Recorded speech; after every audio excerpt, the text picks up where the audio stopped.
ದೇವ್ರನ್ನ ಕೆಲವ್ರು ಕೇಳ್ತಾರೆ, ನನ್ನ ಅಭ್ಯಾಸ ಎಲ್ಲ ಕೆಟ್ಟ ಅಭ್ಯಾಸ ಎಲ್ಲ ಹೋಗಿಬಿಡಲಿ ದೇವರೇ ಅಂತ. ಅವನು ಹೇಳ್ದ, ಹಾಗಲ್ಲ, ಅದು ನಿನ್ನ ಆಯ್ಕೆ, ನನ್ನ ಆಯ್ಕೆ ಅಲ್ಲ ಅದು ಅಂತ. ದೇವ್ರನ್ನ ಕೇಳ್ತಾರೆ, ಸಹನೆ ಕೊಡು ಅಂತ. ದೇವ್ರಂತಾನೆ, ಎಫರ್ಟ್ಲೆಸ್ ಆಗಿ ಬರೋದದು ಕೊಡೋದಲ್ಲ ಅಂತ. ತುಂಬ ಸಫರಿಂಗ್ ಇದೆ, ಕ್ಲೇಶ ನಾಶ ಮಾಡು ಅಂತ ಕೇಳಿದ್ರೆ ದೇವ್ರಂತಾನೆ, ಅದನ್ನು ಸಂಪಾದಿಸಬೇಕು, ಅದು ಗ್ರ್ಯಾಂಟ್ ಮಾಡುವಂಥದ್ದಲ್ಲ ಅದು.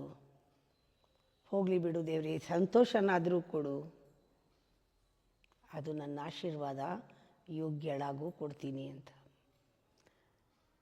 ಸಂತೋಷ ನಿನ್ನ ಕೈಲೇ ಇದೆ, ನನ್ನ ಆಶೀರ್ವಾದ ಕೇಳು ಅಂತ.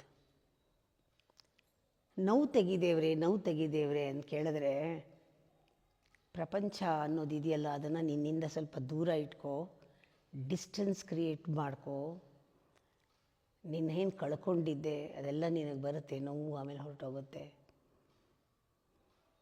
ಹೀಗೆ ಈ ಪ್ರತಿಯೊಂದಕ್ಕೂ ನಾವೇ ಕಾರಣ ಆಗಿರ್ತೀವಿ. ಸಲ್ಯೂಷನ್ ದೇವ್ರನ್ನ ಕೇಳಿದ್ರೆ ಏನು ಕೊಡ್ತಾನೆ ಅವನು ಕೊಟ್ಟಿದ್ದರೆ ಅವನು ತಗೋತಾ ಇದ್ದ. ಅವನು ಕೊಟ್ಟಿರೋದು ಒಂದೇ, ಆಶೀರ್ವಾದ, ಗ್ರೇಸ್.